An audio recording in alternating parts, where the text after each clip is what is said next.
చెప్పు బ్రదర్. విద్యాశాఖ మంత్రి ముఖ్యమంత్రి ఆయన చేతుల్లోనే ఉన్నది. దానికి ఇన్ఛార్జిని పెట్టినట. ఎందుకు తీరుతలే మీ సమస్యలు ఇంకా? అన్నా, ఈ యొక్క తెలంగాణ రాష్ట్రంలో కాంగ్రెస్ ప్రభుత్వం ఈ యొక్క రేవంత్ రెడ్డి సర్కార్ అధికారంలోకి వచ్చే ముందు రేవంత్ రెడ్డి గారు ఏమని హామీలు ఇచ్చిర్రు?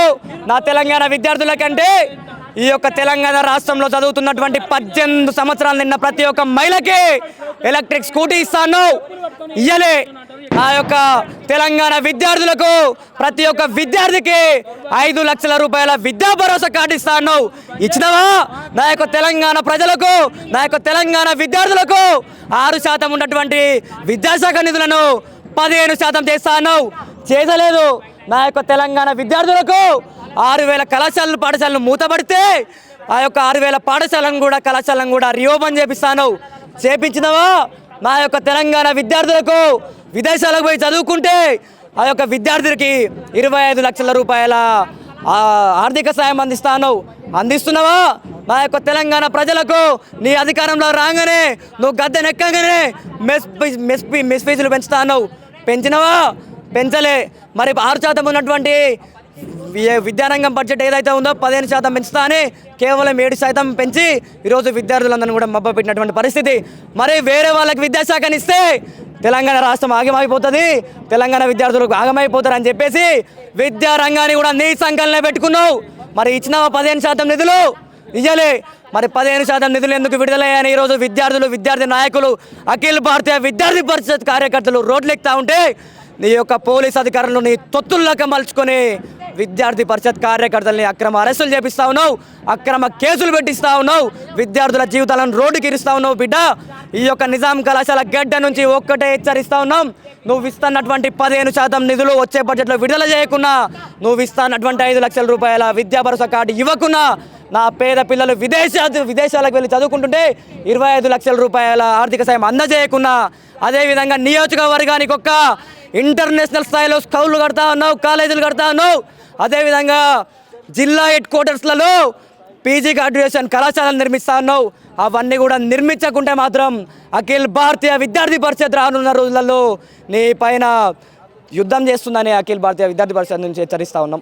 ఈరోజు చూసుకున్నట్టయితే అఖిల భారతీయ విద్యార్థి పరిషత్ ఆధ్వర్యంలో ఈరోజు ఫీజు రీఎంబర్స్మెంట్ కావచ్చు, మెస్ బకాయిల గురించి మేము రోడ్ ఎక్కడం జరిగింది. గత 6 నెలల క్రితం బట్టి విక్రమార్క గారు వచ్చి ఇదే కాలేజీలో, ఇదే నిజాం కాలేజ్ గడ్డ మీద నాకు ఈ కాలేజీలో చాలా తీపి జ్ఞాపకాలు ఉన్నాయని చెప్పిండు. మీకు తీపి జ్ఞాపకాలు ఉంటే మాకు చేదు జ్ఞాపకాలను మిగిలించి వెళ్ళిపోతున్నారు బట్టి విక్రమార్క గారు. అంటే ఆ రోజు హామీ ఇచ్చిండు కదా, మరి నిన్ను అతి తొందరలో మీకు అన్ని బకాయిలన్నీ క్లియర్ చేస్తా అని చెప్పి హామీ ఇచ్చిండు. 2 వారాలలోనే స్పందించి ఈ నిజాం కాలేజీకి ఉన్నటువంటి 15,50,00,000 ఫీజు రీఎంబర్స్మెంట్ విడుదల చేస్తానని చెప్పి ఇంకా 6 నెలలైనా దాని గురించి స్పందించడం లేదు. అయ్యా సీఎం రేవంత్ రెడ్డి గారు ఈ నిజాం కాలేజీలలో బడుగు బలహీన వర్గాల నుంచి వచ్చినటువంటి విద్యార్థులు, నిరుపేద విద్యార్థులు ఎన్నో ఆశయాలను పెట్టుకొని వస్తారు. వాళ్ళ తల్లిదండ్రుల కలల్ని అలాగే వాళ్ళ ఆశల్ని నెరవేర్చుకుందామని వస్తారు. కానీ ఈ ప్రభుత్వం వలన మా ఆశయాలను కాదు, మా తల్లిదండ్రుల కష్టాలని ఇంకా మీరు ఎక్కువ పెంచుతూ ఉన్నారు. మా ఆశయాల్ని నెరవేర్చుకోకుండా మాకు బాధను కలిగిస్తూ ఉన్నారు. పెట్టిండా రివ్యూ మీటింగులు కానీ ముఖ్యమంత్రి ఏదైనా విద్యాశాఖకు సంబంధించి ఆయన దగ్గరనే ఉన్నది కదా రివ్యూ మీటింగులు, ఫుడ్ మంచిగా ఉన్నదా లేదా హాస్టల్లో అని చెప్పి ఎప్పుడన్నా జరిగినాయా 2 సంవత్సరాలలో? సీఎం రేవంత్ రెడ్డి గారు 2 సంవత్సరాలలో ఏదైతే విద్యాశాఖకు సంబంధించి ఆయన దగ్గర ఉంచుకొని విద్యాశాఖకు ఏవైనా రివ్యూ మీటింగ్లు అలాంటివి ఏర్పాటు చేయడం లేకుండా అదే మెస్సీతోన మన ఫుట్బాల్ ఆడడం కానీ 100 కోట్లు అనవసరంగా ఖర్చు పెట్టి ఆ మెస్సీతోన ఫుట్బాల్ ఆడడం అలాంటి కార్యక్రమాలు చేపడుతున్నారు. మెస్సీతోన కాదు ఫుట్బాల్ ఆడడం, మాకున్నటువంటి ఈ మెస్ బకాయిలు కావచ్చు, ఈ ఫీజు రీఎంబర్స్మెంట్ కావచ్చు, మాకు అతి త్వరలో స్పందించి వెంటనే విడుదల చేయాలని ఈ నిజాం కాలేజ్ గడ్డ మీద ఈ నిజాం కాలేజ్ విద్యార్థులు ఆందోళన వ్యక్తం చేస్తూ ఉన్నారు. అంటే పైసలు లేవు మా దగ్గర ప్రజెంట్, రాష్ట్రం మొత్తం ఆర్థిక వ్యవస్థ చిన్న భిన్నమైందని చెప్తా ఉన్నాడు. పైసలు లేవట రాష్ట్రానికి, మీకు ఏ నుంచి తెచ్చేయాలంటుండు. ఎట్లా పైసలు లేకుంటే ఆక్స్ఫర్డ్ యూనివర్సిటీలు కావచ్చు, ఢిల్లీకి 5 రోజులకు ఒకసారి పోవడానికి పైసలు ఉంటాయి. కానీ విద్యార్థులకు చదువుకోవడానికి, విద్యార్థుల ఫీజు రీఎంబర్స్మెంట్కు వేయడానికి పైసలు ఉండవా? అయ్యా రేవంత్ రెడ్డి గారు, ఇది చిగ్గుచేటు. విద్యార్థులు అసలు నాకు విద్య మీద బాగానే ప్రేమ ఉన్నది, నేను రోడ్ పోయి చదువుకొచ్చుకున్నా, నాకు ఒక సర్టిఫికేట్ ఉంది అని చెప్పి మాట్లాడుతుంది. విద్య మీద ప్రేమ ఉన్న ముఖ్యమంత్రి, అతని దగ్గర అంటే పైసలు ఉన్నాయి, ఆక్స్ఫర్డ్కి పోతాడు, అమెరికా పోతాడు, ఢిల్లీ కూడా పోతాడు.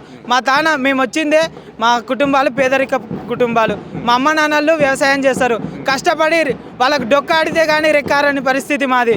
మేము ఎక్కడ తిరిగి చదువుకోవాలి?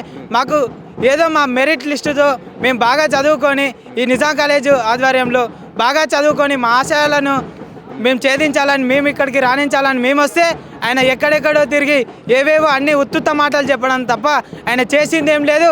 ఈ విద్య పట్ల ఆయన బాగా నడుచుకున్నది ఏం లేదు.